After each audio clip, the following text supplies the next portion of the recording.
record this now. Okay, we start the recording then. Make sure they see the slide. I'm going to disappear, but I'm listening. All right, guys. Can you see the slides now? Yes. Okay, beautiful. Welcome everybody to our COVID-19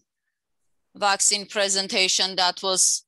done by Dr. Donovan not a long time ago. Today, the meeting is going to be in Armenian. We have Erica and we have Jonathan. Unfortunately, they are not going to understand what am I talking about, but I'm sure they already heard Dr. Donovan, so they will know basically according to the slides, what is it about. So I'm going to switch to the Armenian now.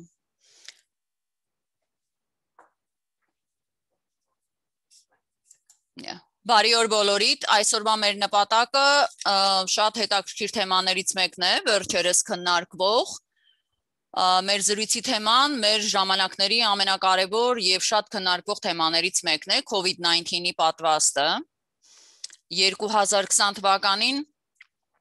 աշխարհը ցնցվեց կորոնավիրուսից, որը շատ արագ տարածվեց ամբողջ երկրագնդով, խլելով 100,000-ավոր կյանքեր, պատճառելով ֆիզիկական, հոգեբանական վնասներ, այն ազդեց շատ երկրների տնտեսական վիճակին,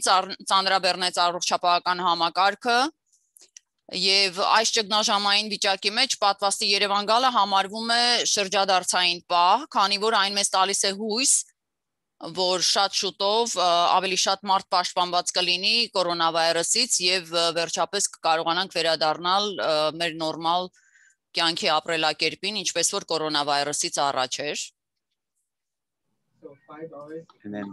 Այսօրվա մեր զրույցը պատրաստված է Dr. Donovan Wang-ի կողմից, որը մենք ձեզ կներկայացնենք հայերեն տարբերակով, վերջում կանդրադառնանք մի շարք կարևոր հարցերի, որոնք բնականաբար առաջ են եկել պատվաստի այդքան արագ զարգացման հետ։ Դոկտոր Իսայանը եւ ես կփորձենք պատասխանել ամենաշատ հարցվող եւ ամենաշատ տարածված հարցերին։ Եթե էլի հարցեր կունենաք վերջում, ինչու՞ չէ, կարող եք Սեդային ուղղել ձեր հարցերը, Սեդան մեզ կասի եւ մենք սիրով կպատասխանենք դրանց։ Մինչեւ ելույթի սկսելը ուզում ենք միանշանակ ասել, որ չնայած պատվաստը զարգացվել է սովորականից շատ ավելի կարճ ժամկետում, սովորաբար վակցինների զարգանալը տևում է մի քանի տարի, բայց կորոնավիրուսի COVID-19-ի պատվաստը շատ արագ է զարգացել 1 տարվա ընթացքում, այնուամենայնիվ միանշանակ այն անցել է փորձարկման բոլոր փուլերը, ինչպես որ նախատեսված էր, եւ համապատասխանում է FDA-ի կողմից սահմանված ապահովության բոլոր կանոններին։ Դրա համար որպես բուժաշխատող այսօրվա ելույթը շատ կարևոր է եւ շատ կարևոր է որ մենք այն տարածենք նաեւ ինչպես մեր հիվանդների, մեր հաճախորդների, մեր ընկերների, մեր ընտանիքի անդամների եւ մեր հարազատների շրջանակում, որպեսզի բոլորս միասին կարողանանք պայքարել այն հիվանդության դեմ, որը այսքան աղետներ պատճառեց մարդկությանը եւ ստեղծեց այսպիսի քաոսային վիճակ ամբողջ աշխարհով մեկ։ Այսօրվա ելույթի նպատակը, ուրեմն առաջինը պատվաստի նկատմամբ վստահություն ստեղծելն է։ Պետք է փորձենք վստահեցնել մարդկանց, որ պատվաստը ապահով է, այն համապատասխանում է իր նշանակությանը եւ որևէ վատ հետևանքներ չի կարող ստեղծել։ Պատվաստի մասին տեղեկություններ ենք հաղորդելու, ինչպես նաեւ հարցերի տեսքով վերջում։ Ինչ նշանակություն ունի պատվաստը դիդի հրշի համար։ Ինչպես ենք այն քննարկելու մեր հաճախորդների հետ, որովհետև նրանց համար էլ սա նորություն է եւ որպես բուժաշխատող մեր կարծիքը շատ կարեւոր է իրենց համար եւ վերջում կունենանք հարց եւ պատասխան։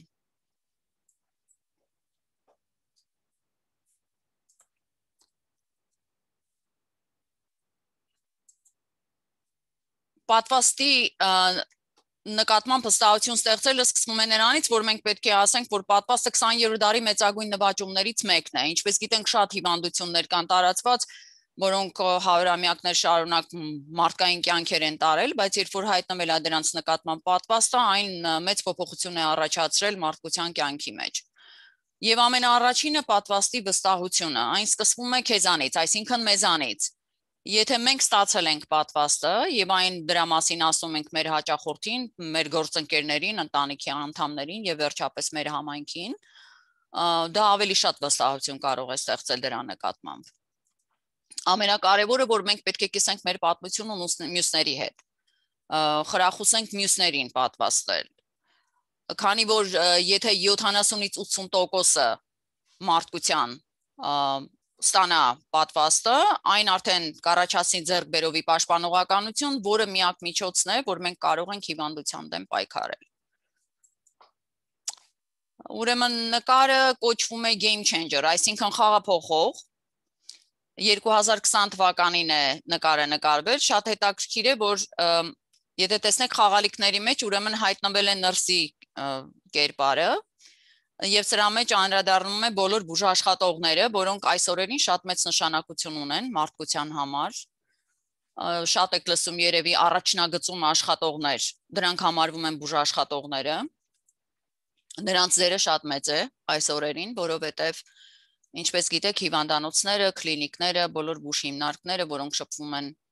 կորոնավիրուսի հիվանդների հետ, հսկայական աշխատանք են տարվում եւ իսկապես համարվում են մեր օրերի հերոսները։ Հսկայական մեծագույն աշխատանք է տարվում եւ այն բավականին պատասխանատու է։ Ուրեմն հիվանդության դեպքերի եւ մահացածության մասին ցավոք սրտի թվերը այնքան էլ գրավիչ չեն, ուրեմն մինչեւ հիմա 22 միլիոն դեպք է գրանցվել Ամերիկայի Միացյալ Նահանգներում, որից 375,000-ից ավելի մահվան դեպք։ Եթե այս մահվան դեպքերը բոլորը համարեն համաշխարհային առաջին պատերազմում զոհված մահացածները, Վիետնամի պատերազմը եւ Կորեայի պատերազմը, դրանք բոլորը միասին վերցրած շատ ավելին են, քան այդ պատերազմի ընթացքում զոհվածների թիվը։ 2019-ից մինչև 19-ից մինչև 20 թվականը 22,000 մարդ մահացել են COVID-ից միայն անցած շաբաթ։ Սրանք բավականին մեծ թվեր են, որ իսկապես այս մարդկային կյանքերը շատ ափսոս են, որ մի հիվանդության պատճառով է, որի դեմ առայժմ փորձում ենք պայքարել։ Այս գրաֆի վրա պարզ ցույց է տալիս, որ հիվանդությունը փաստորեն զարգացել է 3 փուլերով։ Առաջին փուլը եղել է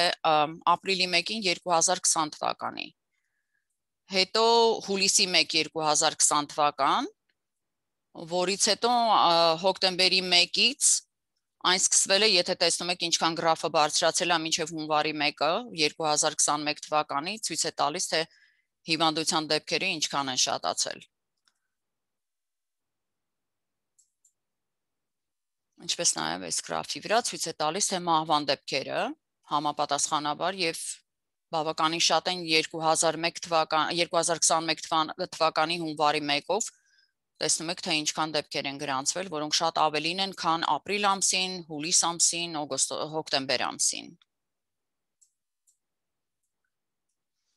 Ինչպես ասեցի ելույթի սկզբում, կորոնավիրուսի ազդեցությունը ոչ միայն մարդկային կյանքերի վրա է, այն նաև ծանրաբեռնում է հիվանդանոցների կյանքը, ազդում է տնտեսության վրա։ Վերջին ժամանակներս անընդհատ լսում ենք, որ ամբուլանսները չեն կարողանում հիվանդներին տեղափոխել ժամանակին, առաջացել է թթվածնի պաշարների պակաս։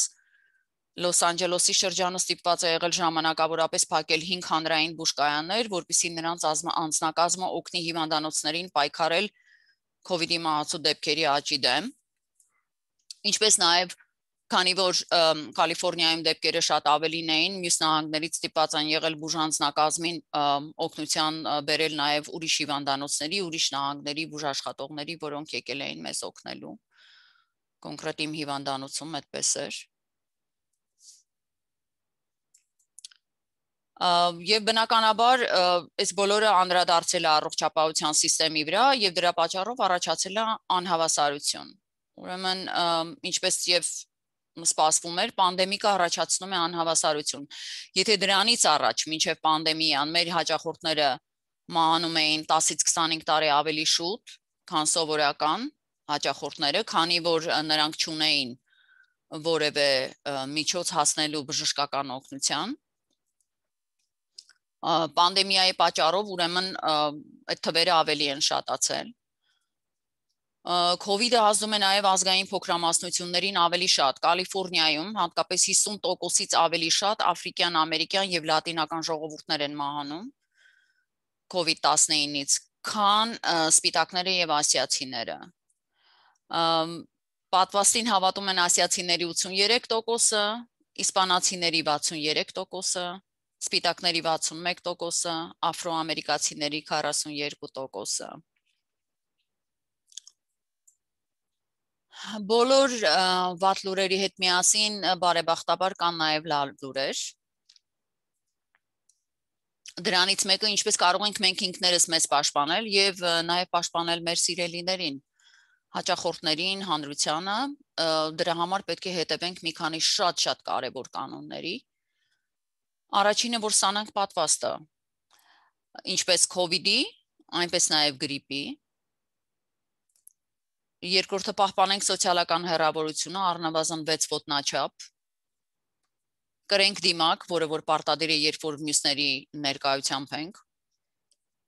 Եվ հետևենք հիգիենայի կանոններին, դրանցից ամենաառաջինն ու ամենաառաջնայինը կարևորը համարվում է մեր ձեռքերի լվանալը, քանի որ որևէ տեղ երբ որ գնում ենք, բնականաբար կպնում ենք տարբեր բաների, որի պատճառով շատ կարևոր է ձեռքերի հայջինը։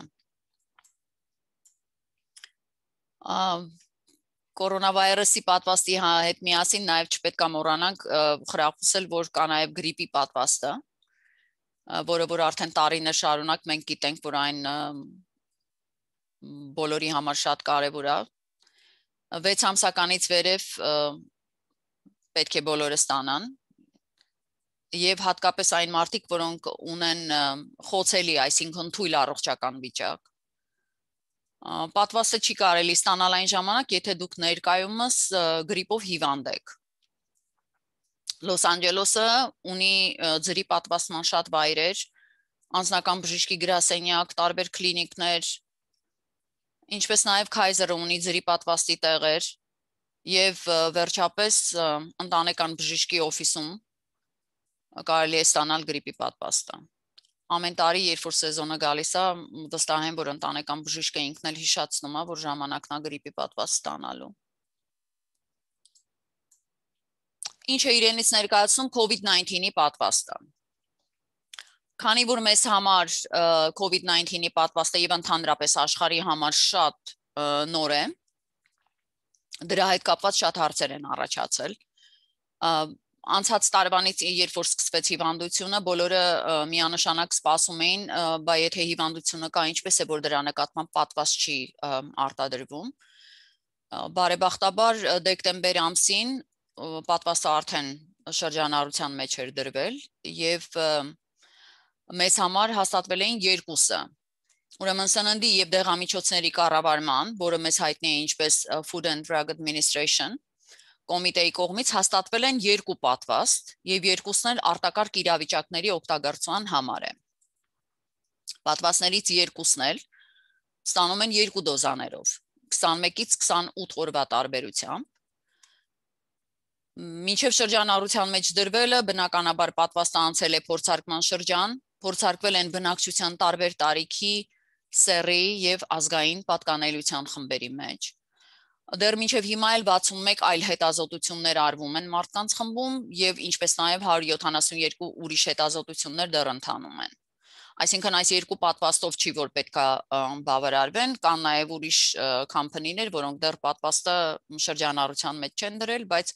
հետազոտությունները շարունակվում են։ Առաջին պատվաստը, որի մասին մենք լսեցինք, Pfizer Biotech-ի պատվաստն է։ Այն նախատեսված է 16 եւ բարձր տարիքի մարդկանց համար։ Պատվաստի փորձարկմանը մասնակցել են 43000 հիվանդներ, բավականին մեծ թվով հիվանդներ են 43000-ը։ Խումբը բաժանվել է 2 մասի, ինչպես ցանկացած պատվաստի զարգացման դեպքում։ Խմբի մի մասը ստացել է կեղծ պատվաստ, այսինքն որը կոչվում է placebo group։ Մյուս մասը ստացել է իսկական պատվաստը։ Համապատասխանաբար 2 մասին էլ հետևել են, որպեսզի տեսնեն երկու խմբի մեջ եւ կեղծ պատվաստը ստացած եւ իսկական, քանի մարդ է հետազոտության ընթացքում հիվանդացել կորոնավիրուսով։ Ուրեմն պարզվել է, որ կեղծ պատվաստի խմբից, որը կոչվում է պլասիբոյի խումբ, 162 մարդ հիվանդացել է COVID-ով, որից միայն 9 ծանր, այսինքն 162-ից 9 ունեցել են շատ խիստ արտահայտված սիմպտոմներ, մնացած ունեցել են թեթև սիմպտոմներ։ Իսկ իսկական պատվաստը ստացող խմբից միայն 8 մարդ է հիվանդացել COVID-ով, որից ընդամենը գրանցվել է 1 ծանր դեպք, որը ունեցել է ծանր ախտանշաններ։ Պատկերացնում եք 162 մարդ եւ 8 մարդ, որից ծանրը 9 մարդ ոչ իսկական խմբում, իսկ իսկական պատվաստը ստացած խմբում ընդամենը 1 ծանր դեպք է գրանցվել, բավականին տարբերությունը մեծ է։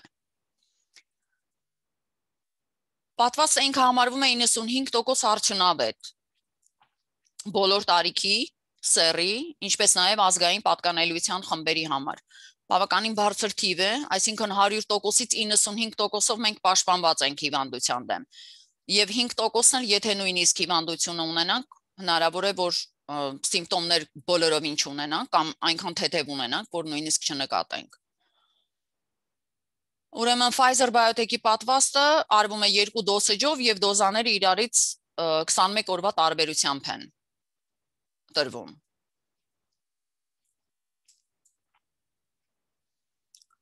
Ուրեմն այս գրաֆիկի վրա կարմիր գծով ցուցադրված է այն խումբը, որը որ գրանցվել է պլասիբո խմբի մեջ, այսինքն այս մարդիկ, ովքեր որ կարմիր խմբի մեջ են, նրանք ստացել են կեղծը, պատվաստ չի եղել։ Կապույտ գծի վրա արտահայտված են այն մարդիկ, ովքեր որ ստացել են իսկական պատվաստը։ Ուրեմն ժամանակի ընթացքը քանի օրվա մեջ եւ ինչքան кейսեր են արձանագրվել։ Եթե ուշադրություն դարձնեք առաջին 7-ից մինչև 14 օրը համարյա նույն քանակությամբ են մարդիկ, որովհետև դեռ պատվաստը իր ազդեցությունը չի ունեցել։ 14-րդ օրից հետո, եթե տեսնեք պատվաստը չստացած մարդիկ, ովքեր եղել են պլասիբոյի խմբի մեջ, նրանց թիվը գնալով բարձրացել է, աննախատեսելի բարձրացել է։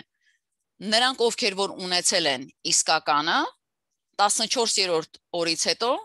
նրանց թիվը կայունացել է եւ այլևս չի գրանցվել դեպքեր։ Բավականին մեծ է այս գրաֆը կարմիրով եւ իսկական պատվաստացողների կապույտ գրաֆը տարբերությունը տեսեք ինչքան մեծ է այդ մարդկանց թվի։ Մեկ անգամ եւս ցույց է տալիս, թե ինչքան արդյունավետ է համարվում։ Երկրորդ պատվաստը, որը որ դրվել է շրջանառության մեջ, Moderna ընկերության կողմից արտադրվող պատվաստն է, այն տրվում է 18 եւ բարձր տարիքի բնակչությանը, Pfizer-ը, եթե հիշում եք, 16, Moderna-ն 18։ Moderna-ի հետազոտության մեջ ընդգրկվել են 30,000 մարդ, նույնությամբ բաժանվել են 2 խմբի, մի մասը ստացել է կեղծ պլասիբո գրուպ, մյուս մասը ստացել է իսկականը, եւ նայել են միևնույն ժամանակ, թե քանի մարդ են հիվանդացել։ 185 մարդ հիվանդացել է կեղծ խմբի մեջ, որից 30-ը շատ ծանր սիմպտոմներով, ցավոք սրտի 1 մարդ մահացել է։ Իսկական խմբի մեջ 11 մարդ է հիվանդացել, ոչ մի ծանր դեպք չի գրանցվել եւ ամենաուրախալին, որ մահվան որևէ դեպք չի արձանագրվել։ Այս պատվաստը տրվում է 28 օրվա տարբերությամբ։ Այժմ Moderna company-ն ուսումնասիրում է, քանի որ առաջինը արտադրվել է 18 եւ բարձր տարիքի բնակչության համար, հիմա նրանց ուսումնասիրությունները տարվում են 12-ից մինչև 17 տարեկանների խմբի համար եւ պատվաստի արդյունաբերության տոկոսը 94%-ն է։ Pfizer-ը 95, Moderna-ն 94, բավականին բարձր թիվ է, 100-ից 94% արդյունավետ։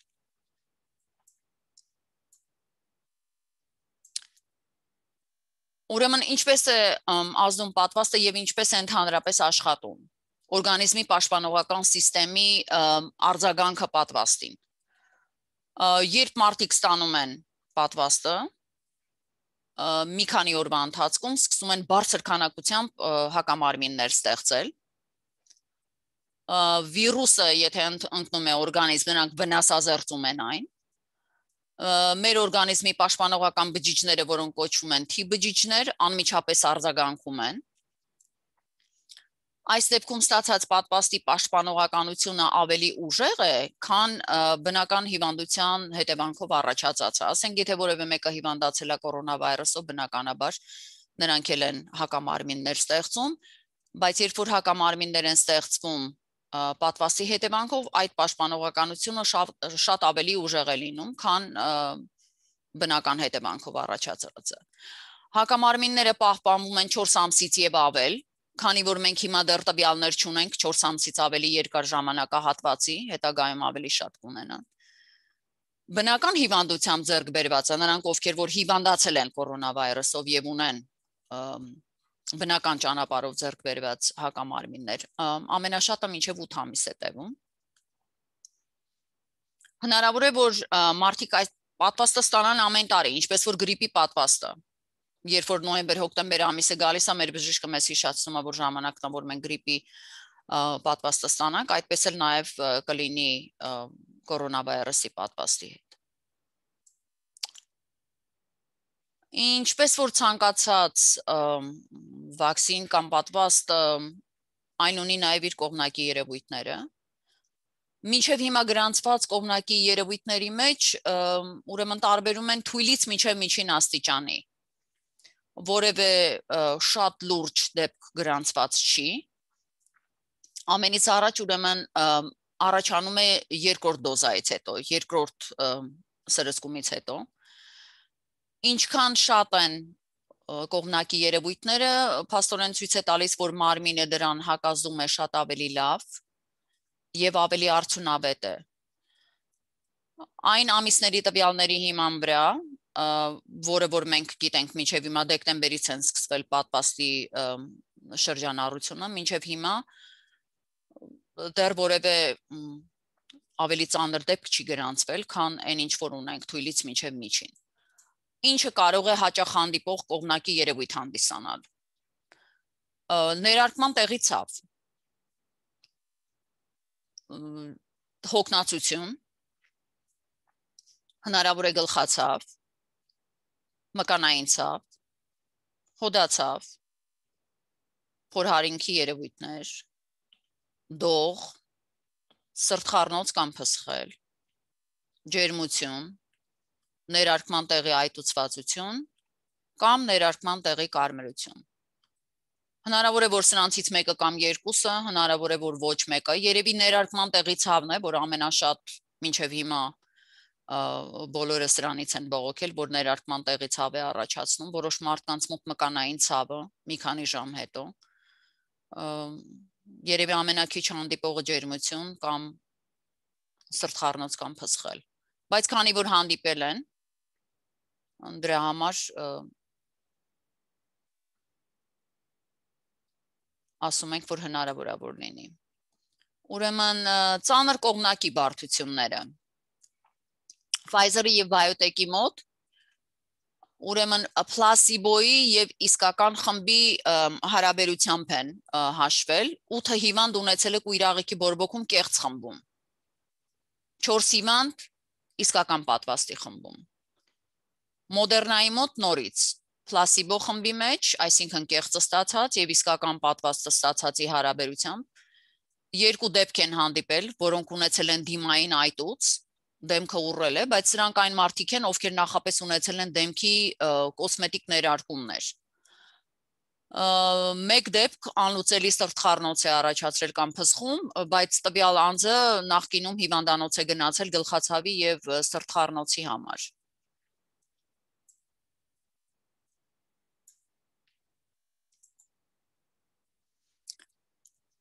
Շատերը ուզում են իմանալ, թե ասենք կողմնակի երևույթները, երբ որ առաջանում են կողմնակի բարդությունները, դա ինչպես է ազդելու իրենց վրա եւ արդյոք կարող են շարունակել աշխատել։ Դրա համար շատ խորհուրդ է տրվում որ եթե դուք ստանալու եք պատվաստը, ուրեմն աշխատեք, որ պատվաստը ստանալուց 1-ից 2 օր հետո հանգստի օր ունենաք։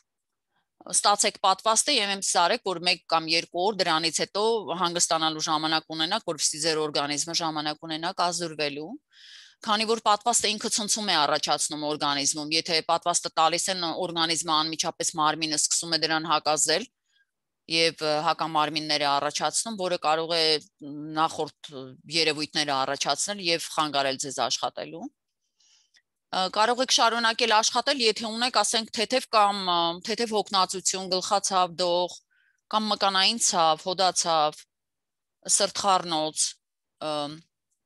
բայց այս պայմանները, այսինքն այնքան բավարար չափով լավ եք զգում, որ կարող եք աշխատել, եթե ձեզ խանգարում են աշխատելու համար, բնականաբար պետքա չաշխատեք։ Նշանները պատվաստից 2 օր հետո են առաջանում։ Իհարկե կարող եք աշխատել, եթե ջերմություն չունեք, չեք հազում, շնչարգելություն չունեք, քիթը չի հոսում, կոկորդը չի ցավում, չունեք համի եւ հոտի բացակայություն, COVID-ով հիվանդի հետ չեք շփվել վերջին 14 օրվա ընթացքում, եւ վերը նշված նշանները 2 օր հետո անհետանում են, արդեն գիտեք, որ դրանք բոլորը կապված էին ձեր պատվաստի հետ։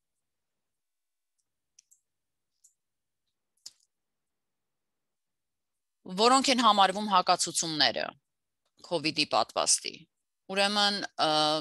անպայման պետք է սրան շատ ուշադրություն դարձնել, այսինքն որ դեպքերում է, որ դուք չեք կարող վերցնել պատվաստը։ Եթե դուք ունեք որևէ տեսակի ալերգիա պատվաստի բաղադրիչների նկատմամբ, այսինքն mRNA-ի, դրանց մեջ օգտագործվող ճարպերի, սախարոզի, կամ անմիջական ալերգիա ունեք որևէ mRNA պատվաստի կամ բաղադրիչների, պոլիէթիլեն գլիկոնի նկատմամբ։ Երբ որ գնում եք պատվաստը ստանալու, ձեզ տալիս են մի հատ հարցաթերթիկ, որի մեջ գրանցված են այս բոլոր բաղադրիչները։ Իհարկե մեզանից շատերը երևի չեն լսել պոլիէթիլեն գլիկոնի։ Ինձ հարցրեցին, ես ասի ես չգիտեմ պոլիէթիլեն գլիկոնի նկատմամբ ես ունեմ ալերգիա, թե ոչ, բայց եթե մինչև հիմա չեմ իմացել, մտածում եմ, որ չունեմ։ Երբ ձեզ նախազգուշացնում են, ասենք, ուրիշ ներարկումների կամ պատվաստների հանդեպ ալերգիա ունեցողներին, ասում եք, որ դուք նախորդ ժամանակներում, երբ որ որևէ տեսակի պատվաստ եք ստացել, ձեր մարմինը լավ չի հակազդել դրան, փոխարենը ձեզ 15 րոպե հսկեն, իրանք հսկում են մի քիչ ավելի երկար, 30 րոպե։ Որտեղ ամեն պատվաստ ստանալուց հետո առաջին կամ երկրորդ անպայման 15 րոպե պետք է մնաք իրենց հսկողության տակ։ Այս դեպքում 30 րոպե պետք է մնաք իրենց հսկողության տակ։ Եվ չի կարելի պատվաստել նրանց, ովքեր այդ պահին, պատվաստի պահին հիվանդ են կամ հիվանդացել են եւ ներկայումս մեկուսացման շրջանի մեջ են։ Եվ եթե դուք ստացել եք մեկ ուրիշ պատվաստ տարբեր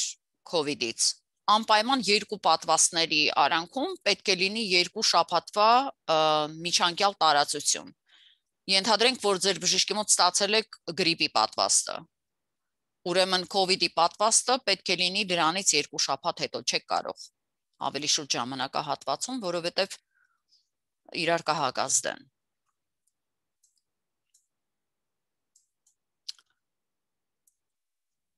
Քանի որ սահմանափակ տեղեկություններ ունենք պատվաստի ապահովության արդյունավետության մասին, ասենք հղիների, կրծքով կերակրողների, HIV եւ ուրիշ իմունային անբավարարություն ունեցողների մոտ, այս մարդիկ նույնպես թույլատրվել են մասնակցել խմբին ընդհանրապես պատվաստի զարգացմանը թույլատրել են մասնակցել կայուն առողջական խնդիրներ ունեցողները։ Նրանք, ովքեր որ ասենք 3 ամիս հիվանդանոցում չեն եղել կամ իրենց դեղերը չեն փոփոխվել, ընդհանուր առմամբ պատվաստը այդ խմբի մարդկանց մասին է։ Հատուկ խմբերի մեջ մտնում են այն մարդիկ, եթե ասենք դուք նախկինում ստացել եք COVID-ի հակամարմինները, նրանք ովքեր որ վարակվել են կորոնավիրուսով եւ ստացել են COVID-ի անտիբոդիները, պետք է սպասեն 90 օր, մինչեւ կկարողանան ստանալ COVID-ի պատվաստը։ Ովքեր հիվանդացել են COVID-ով, կարող են սպասել 90 օր պատվաստը ստանալու համար։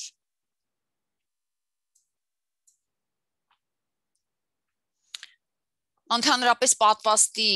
ուսումնասիրությանը եւ զարգացմանը հղիները չեն կարող մասնակցել, բայց ընթացքում եղել են մասնակիցներ, որոնք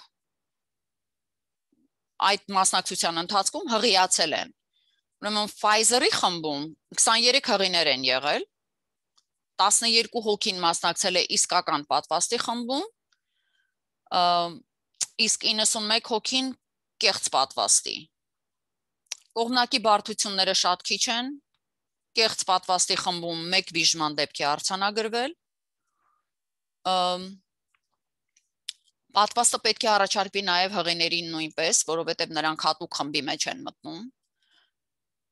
Պետք է նաև նրանց տեղեկացնել, որ չկան բավարար չափով տեղեկություններ առայժմ, հետագայում հուսանք, որ ավելի շատ մասնակիցներ կունենան եւ ավելի շատ տեղեկություններ կհավաքեն նաև այս հատուկ խմբի վերաբերյալ, բայց պետք է նաև նշել, որ հղիների մոտ, եթե նրանք հիվանդանան կորոնավիրուսով, այն կարող է ընթանալ ավելի ծանր եւ մահացածություն առաջացնել, հատկապես նրանց մոտ, ովքեր ունեն գիրություն եւ շաքարախ։ Ամերիկյան մանկաբարձության քոլեջը խորհուրդ է տալիս, որ նրանք, ովքեր պատրաստվում են հղիանալ, չպետք է հապաղեն եւ պետք է անպայման պատրաստը վերցնեն նախորոք, մինչեւ հղիանալը, եթե կարող են իհարկե։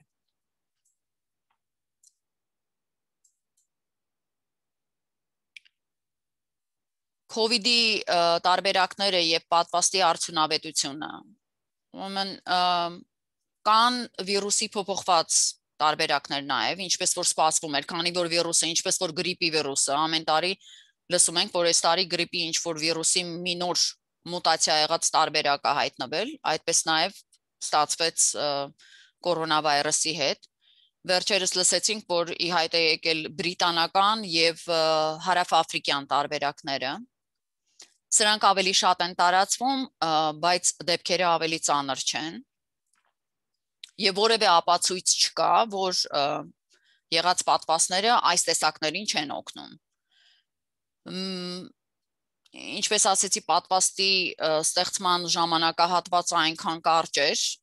որ հիմա մեր օրերում նոր պատվաստը կարելի է ստեղծել նաև մի քանի շաբաթում, բայց չնայած այդ կարճ ժամանակահատվածին, միևնույն է այն պետք է համապատասխանի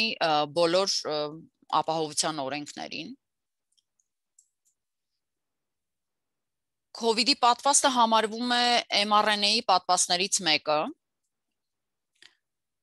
Սովորաբար պատվաստները օգտագործում են թուլացրած կամ չեզոքացրած վիրուսները։ mRNA-ի պատվաստները ստեղծվում են օգտագործելով վիրուսի մի փոքրիկ մասնիկը միայն։ Այդ փոքրիկ մասնիկը, որը որ կոչվում է mRNA-ի մասնիկը, օրգանիզմը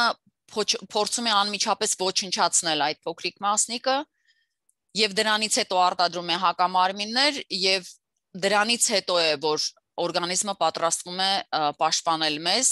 վիրուսից։ mRNA-ի պատվաստները բավականին նոր են, պատվաստի նորագույն տեսակն է, բայց տասնամյակներ է, որ ուսումնասիրվում է այն։ Նրանք երբեք չեն մտնում բջիջի կորիզի կամ DNA-ի մեջ։ Սա ամենաշատ տրվող հարցերից մեկն է, որովհետև մարդիկ միշտ մտածում են, որ այս պատվաստները ինչ որ ձևով մտնելու են, ներթափանցելու են DNA եւ փոխելու են իրենց DNA-ի կազմը, միանշանակ երբեք չեն մտնում բջիջի կորիզի մեջ կամ DNA-ի մեջ։ mRNA-ը սպիտակուցների ստեղծումից հետո հենց այդ պրոթեինը, որը որ ստեղծում է, որը որ մեզ օգնում է, որ մենք անտիբոդիները, հակամարմինները սարքենք, անմիջապես դրանից հետո այն քայքայվում է մեր սեփական մարմնի ֆերմենտներով։ Ներկա առաջխաղացում կա ինչպես բարելավել կայունությունն ու արդյունավետությունը պատվաստի, իհարկե դրա վրա դեռ շարունակում են աշխատել։ Եվ իհարկե mRNA-ի վակցինի պատճառով, պատվաստի պատճառով մենք առաջացնում ենք դրական հակամարմիններ, որոնք օգնում են մեզ, որպեսզի պայքարենք հիվանդության դեմ։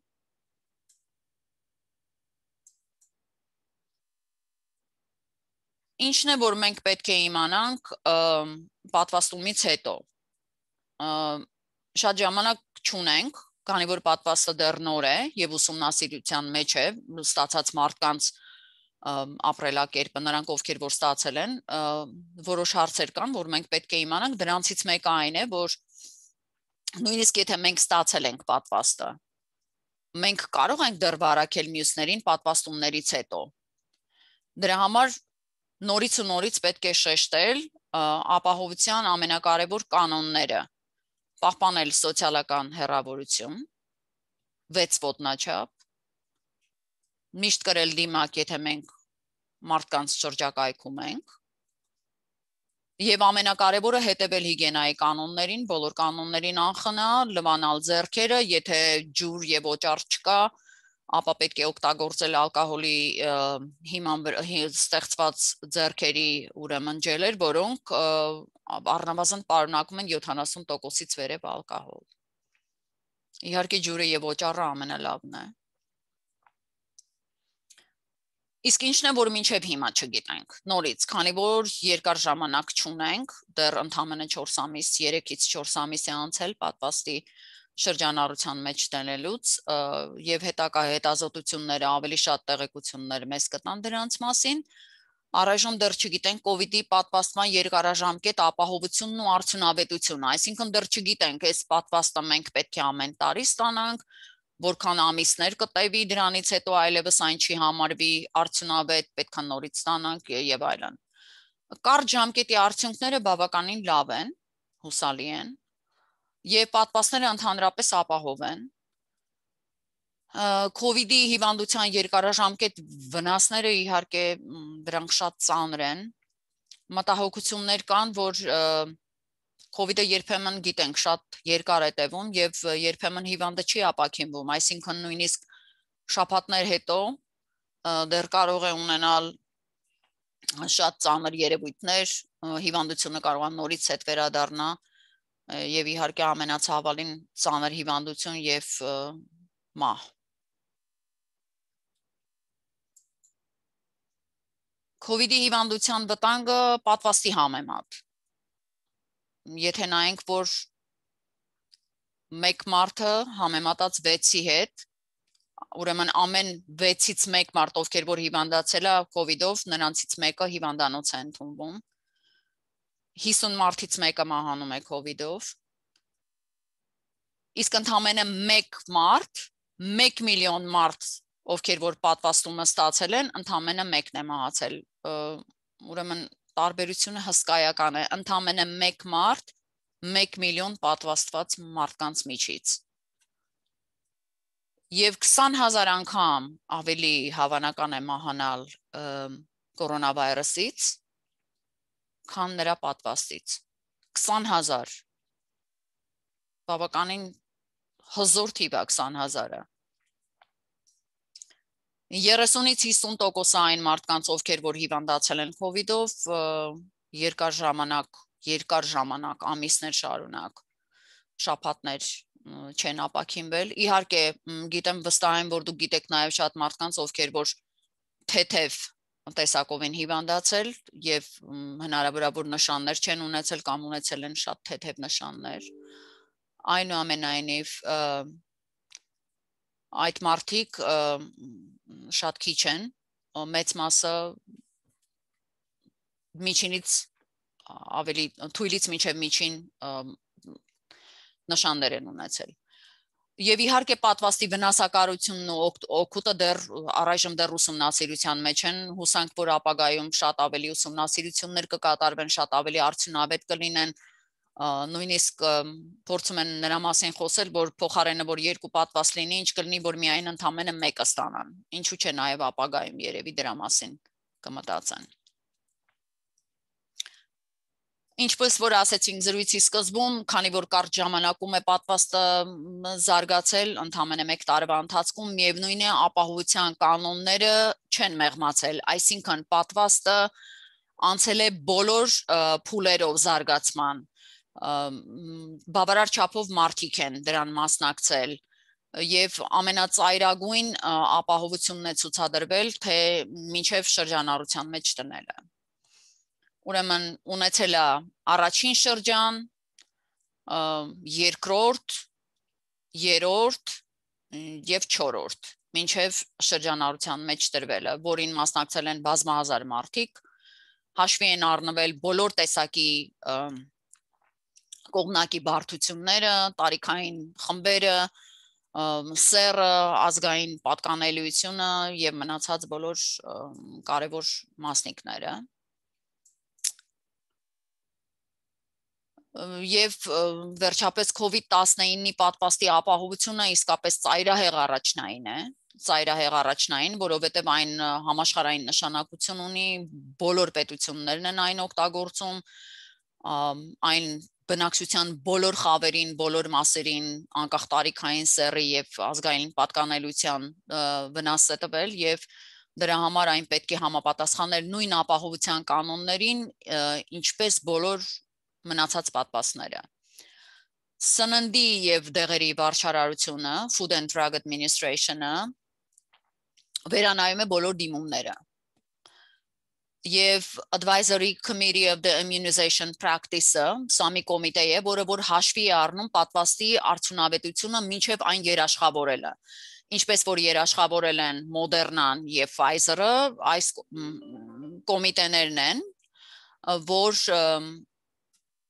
սրանք են երաշխավորում մինչև պատվաստը շրջանառության մեջ դնելը, նրանց ապահովությունը եւ նրանց արդյունավետությունը։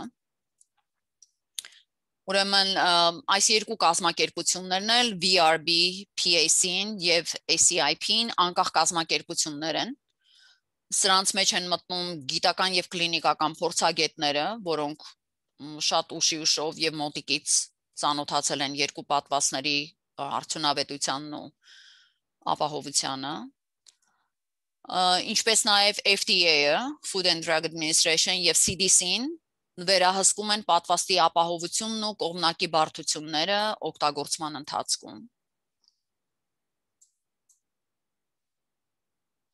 Ուրեմն գոյություն ունի պատվաստի անվտանգությունը վերանայող ամուր համակարգ, շատ կարևոր է, որ պատվաստը ստացող մարդիկ իմանան սրա մասին, որովհետև այն նրանց ավելի համարձակություն կտա պատվաստը վերցնելու։ Ներկայումս գոյություն ունեցող տվյալների համակարգը վերահսկում է պատվաստի անվտանգությունը թույլատվությունից եւ վկայագրումից հետո։ Ուրեմն գոյություն ունի պատվաստի կողմնակի բարդությունների հաշվետվության համակարգ։ Պատվաստի անվտանգության տվյալների հղում, այսինքն մեսեջների ձևով ասարվում, կլինիկական պատվաստի անվտանգության գնահատում, կենսաբանական արդյունավետության եւ անվտանգության համակարգ։ Եթե ավելի պարզ ասենք, այն մարդիկ, ովքեր որ իրենց մոտ գրանցվել են որոշակի կողմնակի երևույթներ, նրանք կարողանում են համակարգի միջոցով այն տեղեկացնել վերոհիշյալ կազմակերպություններին, որոնք որ բոլորը արձանագրում են եւ հետո նայում են, թե քանի մարդ որ խմբերից ինչպիսի կողմնակի բարդություններ են ունեցել եւ դրանց հիման վրա որոշում են, թե ինչը պետքա փոխվի պատվաստի մեջ։ Նոր համակարգ է կազմավորվել COVID-19-ի պատվաստի անվտանգությունը հսկելու։ Ուրեմն ակտիվ հսկողություն, որն օգտագործում է տեքստային հաղորդագրությունները, հիմնվելով համացանցին, հետազոտությունների արձանագրումը, այն կտրամադրի հեռախոսային քննություն նրանց, ովքեր կզեկուցեն կարևոր կողմնակի բարդությունները, ինչպես որ նոր ասեցի, եթե որևէ մեկը պատվաստը վերցրել է, նրանք ունենան ուրեմն հետև վերը հիշված այս հաղորդագրային տեքստային app-ը եւ դրա միջոցով կկարողանան իրենց մոտ առաջացած կողմնակի բարդությունները զեկուցել վերոհիշյալ կոմիտեներին, որոնք որ սրանք կարձանագրեն եւ հետագայում իրենք օգտագործեն, որպեսզի տեսնեն, թե որ խմբերի մոտ, որ տարիքի մոտ, ազգային եւ սեռի պատկանելիության մոտ ինչպիսի բարդություններ են առաջացել։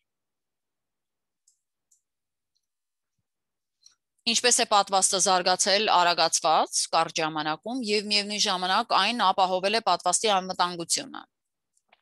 Ուրեմն հետազոտողները օգտագործել են գոյություն ունեցող կլինիկական տվյալները COVID-19-ի պատվաստի համար։ Այսինքն կամփանիների համար նաև շատ կարևոր են եղել իրենց նախկինում ունեցած ուսումնասիրությունները, որոնք իրենք օգտագործել են COVID-19-ի պատվաստի համար։ Արտադրությունը սկսվել է, քանի դեռ փորձարկումները ընթացքի մեջ էին։ mRNA-ը պատվաստները ավելի հեշտ է ստեղծել, քան ավանդական պատվաստները։ FDA-ը եւ CDC-ն համարել են առաջնահերթ COVID-19-ի պատվաստի վերանայումը թույլտվությունն ու առաջարկը,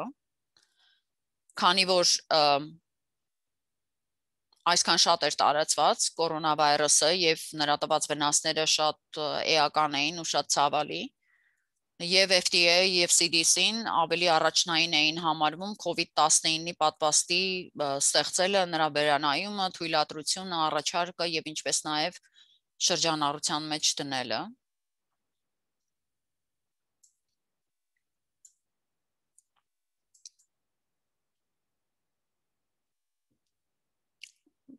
Դեկտեմբեր ամսից սկսվել է պատվաստը ուրեմն օգտագործման մեջ դրվել եւ ուրեմն կային առաջնային մարդիկ եւ փուլերի էր նորից բաժանվել, թե քանի միլիոն մարդ պետք է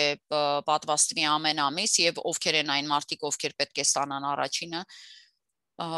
Նախատեսված էր, որ 20 միլիոն մարդ կպատվաստվի դեկտեմբեր ամսին, 30 միլիոն նախատեսում էին պատվաստել հունվար ամսին, 50 միլիոն մարդ փետրվարին եւ 75 միլիոն մարդ արդեն ամեն ամիս դրանից հետո շարունակաբար մինչեւ որ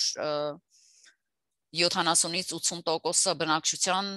պետք է պատվաստվեր, որպեսզի կարողանայինք, եթե հիշում եք, սկզբից ասացինք, որ ամենակիչը 80% բնակչության պետք է պատվաստված լինի, որպեսզի կարողանանք պայքարել հիվանդության դեմ։ Ուրեմն փուլ առաջինը համարվում էր այն շրջանը, երբ բոլոր բուժ համակարգի աշխատակիցները, երկարաժամկետ խնդամքի ենթակա հիվանդները, ուրեմն բուժ համակարգ ասելով ի նկատի ունեին բոլոր այն առողջապահական հիմնարկները, դրանց մեջ մտնում էին կլինիկները, հիվանդանոցները եւ երկարաժամկետ խնամքի ենթակա հիվանդները, այսինքն nursing home-երը եւ assisted living-ները, որոնք ունեին 65 եւ վերև բնակչություն։ Այն մարդիկ, ովքեր որ այսպես ասած առաջնագծում էին աշխատում եւ 65-ից վերև հիվանդները։ Այդ մարդիկ համարվում էին փուլ առաջինի մեջ եւ մեծ մասամբ արդեն պատվաստը ստացել են։ Փուլ առաջին բն, այսինքն 65 տարեկանից վերև, մեծ մասամբ սրանք այն հիմնարկում ապրող մարդիկ են, nursing home, boarding care, assisted living, նորից առաջնագծի հիմնական աշխատողները, սրանք ստանալու էին փետրվար եւ մարտ ամիսներին։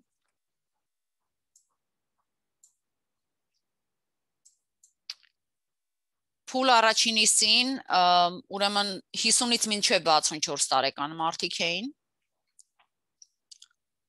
16-ից մինչև 64 տարեկան այն մարդիկ, ովքեր ունեն, ինչպես ասում են, comorbid, այսինքն կողքից ունեն վտանգավոր հիվանդություններ, ենթադրենք ունեն շաքարախտ, կյանսերով են հիվանդ, ունեն գեր են,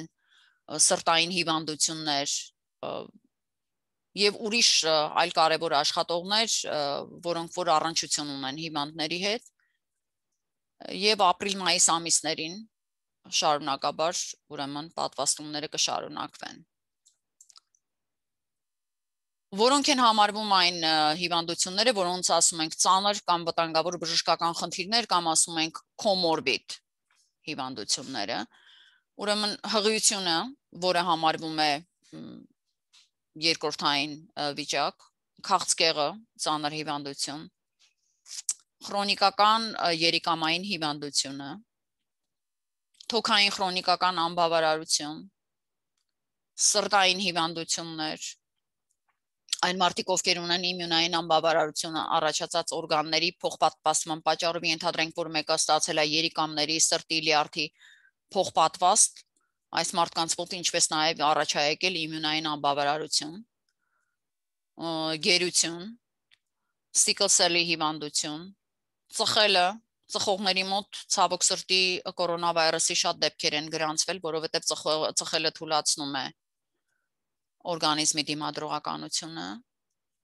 եւ ինչպես նաև ոչ ինսուլինային շաքարախտը, Ուրեմն փուլ երկրորդի մոտ ընդհանուր բնակչությունը հուսանք որ բոլոր վերնշված մարդիկ ովքեր որ կստանան պատվաստը առաջնային աշխատողները 65-ից վերև եւ երկրորդային հիվանդություն ունեցողները վերջապես մայիս եւ հունիս ամիսներին կկարողանանք տրամադրել նաեւ ընդհանուր բնակչությանը մայիս եւ հունիս ամիսներին Եվ կկարողանանք ձեռք բերել մեր այդքան շատ ցանկացած բնակչության 75-ից 80%-ի ապահովվածությունը։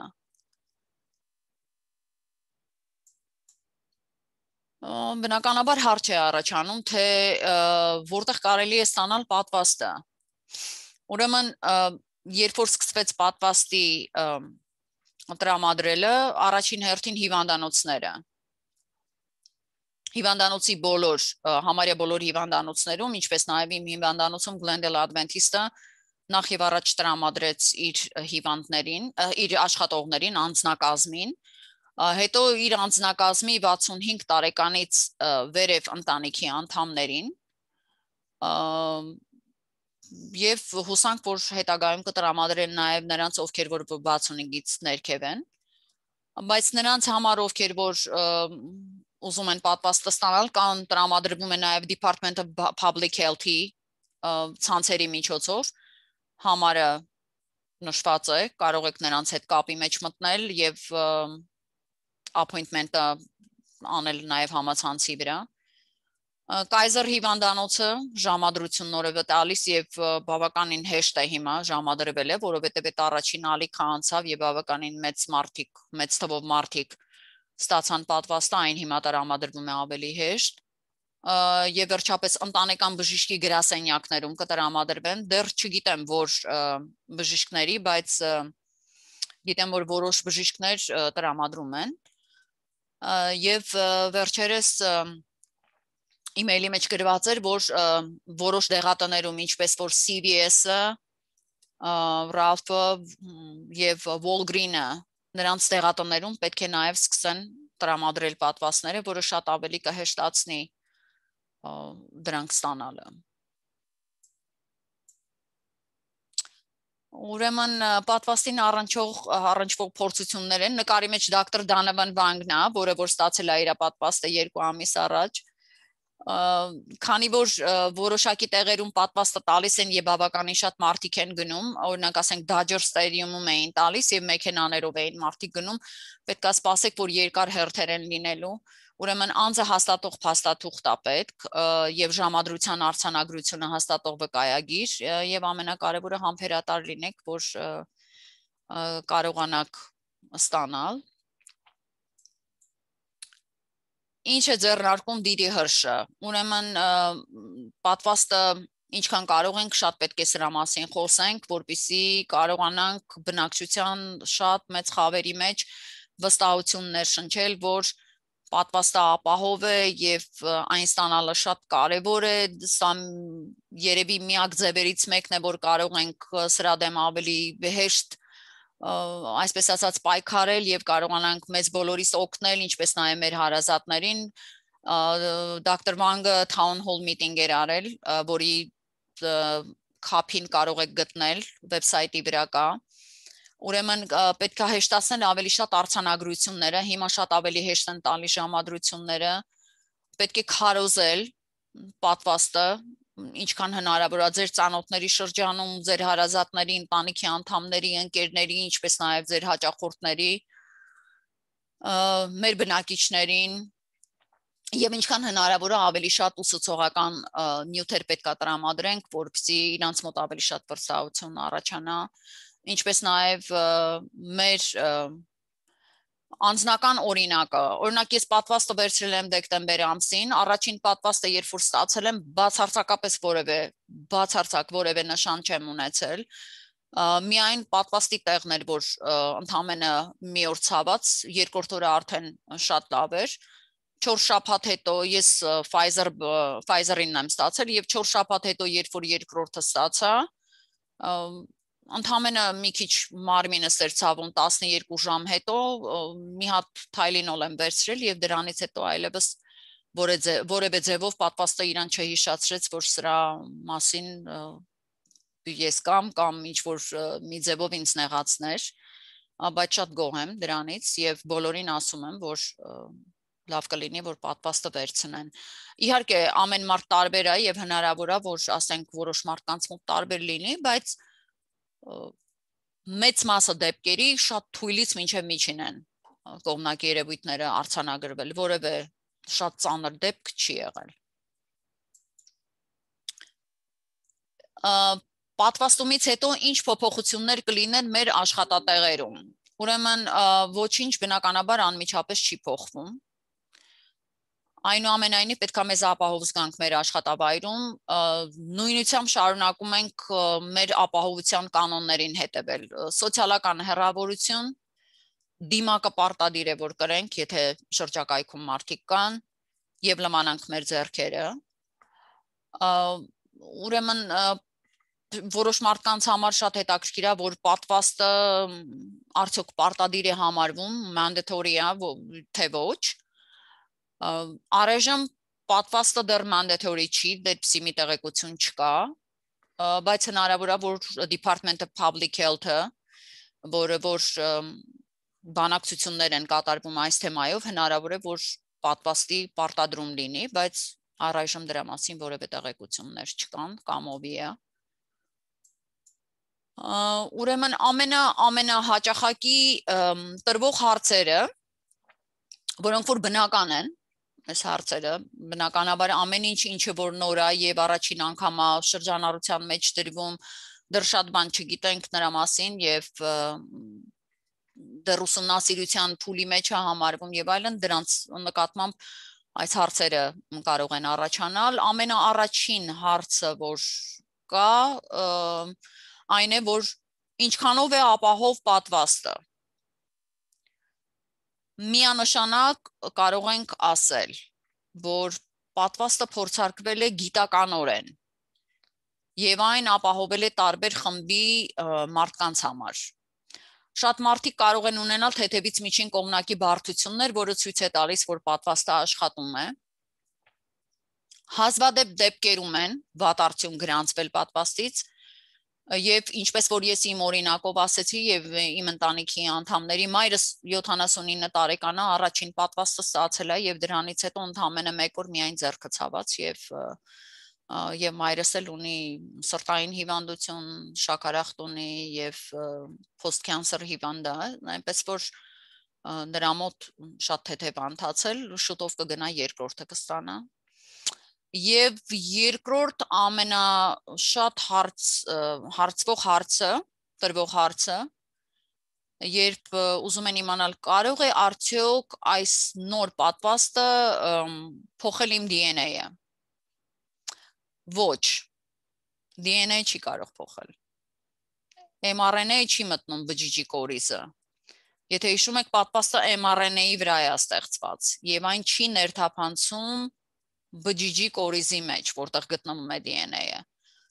Երբ որ mRNA-ը մտնում է օրգանիզմ, անմիջապես կոդը տալիս է օրգանիզմին, ծածկագիրը։ Օրգանիզմի համար սպիտակուցը պատրաստելու համար, այդ սպիտակուցն է, որ օգտագործում ենք անտիբադի ստեղծելու համար։ Դրանից անմիջապես հետո mRNA-ը քայքայվում է այն նույն ֆերմենտներով, որոնք որ քայքայում են մեր սեփական մարմնի mRNA-ը։ Այսինքն դրսից եկող mRNA-ը եւ մեր ունեցած mRNA-ը քայքայվում են նույն ֆերմենտներով։ Սրանք չեն մտնում DNA, չեն ներթափանցում բջիջի կորիզ եւ չեն մնում մեր օրգանիզմի մեջ։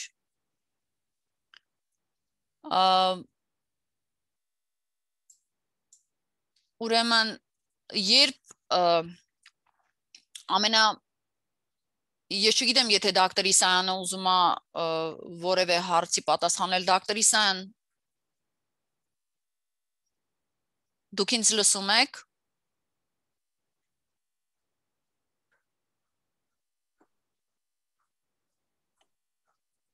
Հավատույ ջան։ Okay, դոկտոր ջան, դու ուզում եք որևէ բան ավելացնել։ Ուզում եմ ավերացնել, որ եթե դուք COVID-ով հիվանդացել եք, լավ կլինի, որ վակցին վերցնեք, որ ձեր immunity ավելի բարձրանա եւ պաշտպանի ձեզի ձեր երեխաներին, թորինքներին, Turapaivan խորհուրդ ենք տալի, որ վակցինը ստանաք, վերցնեք։ Okay. Ուրեմն մյուս հաճախակի տրվող հարցերից համարվում են, որ եթե ես առողջ եմ, որևէ հիվանդություն չունեմ, կարիք ունեմ պատվաստի։ Այո։ Պատվաստը պաշտպանում է ձեզ, ձեր սիրելիներին, ձեր ընկերներին, գործընկերներին եւ ընդհանրապես հանրությանը։ Նորից 70-ից մինչև 80% այս թվերը շատ կարևոր են, պետք է պատվաստվեն, որպեսզի բոլորը կարողանան պաշտպանված համարվել։ Մյուս հարցը, որ ամենաշատն է տրվում նորից, ասում է, եթե ես հիվանդացել եմ COVID-ով, կարիքը կա պատվաստվելու։ Դոկտոր Իսայան, գուցե դուք պատասխանեք։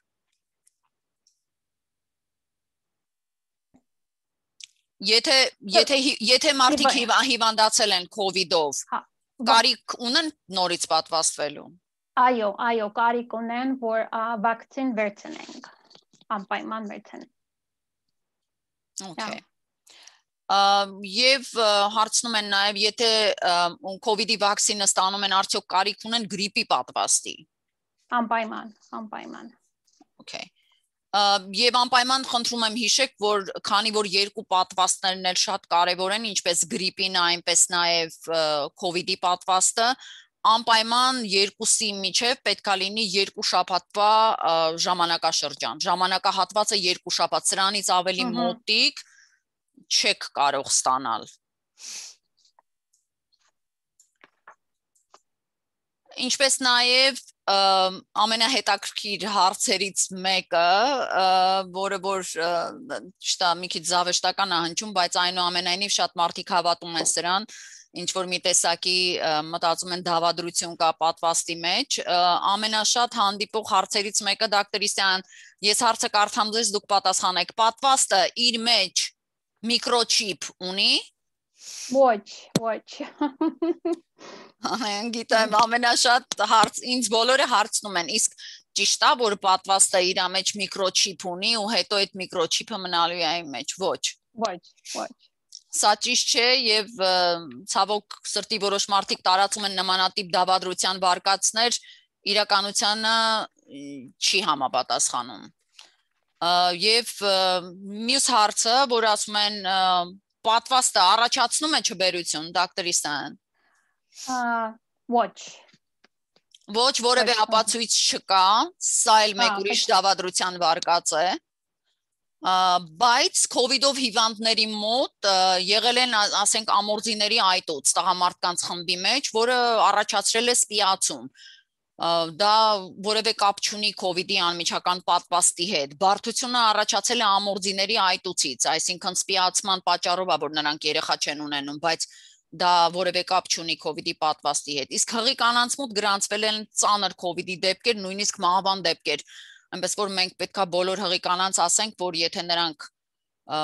կարող էին պատվաստը վերցնել, ուրեմն պետքա consider, այսինքն պետքա որոշեն, որ անպայման վերցնեն եւ իրենց բժիշկի հետ անպայման խորհրդակցեն, թե ինչքանով է նպատակահարմար իրենց համար, իրենց գինեկոլոգի եւ իրենց ընտանեկան բժիշկի հետ այս հարցը պետքա քննարկեն, որ ինչպես կարող են վերցնել պատվաստը։ Մենք վերջացրեցինք դոկտոր Դանավանի ելույթը, որը շատ լավն էր, բավականին իր մեջ տեղեկություններ են պարունակում։ Ելույթի ձայնագրությունը պետքա տեղադրվի վեբսայթի վրա, նրանք ովքեր որ կկարողանան նայել հետագայում ռեքորդինգը, եթե որևէ հարցեր ունենան, կարող են նաև մեզ հետ կապի մեջ լինել եւ մենք դոկտոր Իսայանը ես սիրով կպատասխանենք։ Ուրիշ որևէ հարց, որևէ մեկի մոտ։ Հարց չկա, Վարդուի ջան, անանք որ կրնանք հագել այս շատ օգտակար մանրամասն հաջող ելույթը։ Շնորհակալություն Վարդուհի and Dr. Esayan։ Անչափ շնորհակալ եմ Ադրինե Բագումյանից, որ մասնակցեց այս մեր պրոջեկտին, որովհետև հայերենի թարգմանությունից հետո երևի ամենադժվար մասը ելույթը տպագրելն էր, որովհետև աննկարագրելի ես առաջին մի քանի հատ արեցի եւ շատ դժվար էր, քանի որ ֆոնտը չունեի եւ keyboard-ը չկար։ Ադրինե ջան, անչափ շնորհակալ եմ, որ մասնակցեցիր եւ շատ կարեւոր էր, որ օգնեցիր բոլորը կարողանանք մեր հիվանդներին հասցնել, որ իրանք էլ կարողանան կարդան եւ սրա օգուտը կարծում եմ, որ շատ է եւ երևի շատ մարդկանց կարծիքը կփոխվի վակցինի նկատմամբ, պատվաստի նկատմամբ, եթե նրանք կարողանան ինչ որ ձևով կարողանան հասնել այս ելույթին։ Ու պետքա փորձենք, որ մեր բոլոր հիվանդներին ասենք, որ ելույթը տեղադրված է համացանցում եւ կկարողանան կարդալ, որովհետեւ ճիշտ է ելույթը շատ դոկտոր Վանգի ելույթը շատ ինֆորմացիա է իր մեջ պարունակում, բայց մենք փորձեցինք ինչքան հնարավոր է ավելի պարզ նախադասություններով անել, որպեսզի կարողանան մարդիկ կարդալ։ Եվ եթե նորից էլի հարցեր կլինեն, ուրեմն այս դեպքում կկարողանան մեզ հետ կապի մեջ մտնել։ Հիմա շնորհակալ ենք բոլորին, ովքեր եկան, ովքեր մասնակցեցին, դոկտոր Esayan, շնորհակալ եմ ձեզանից, որ դուք մասնակցեցիք, բոլոր ձեզ, եւ հիմա արդեն պետքա դադարացնեմ ռեկորդինգը։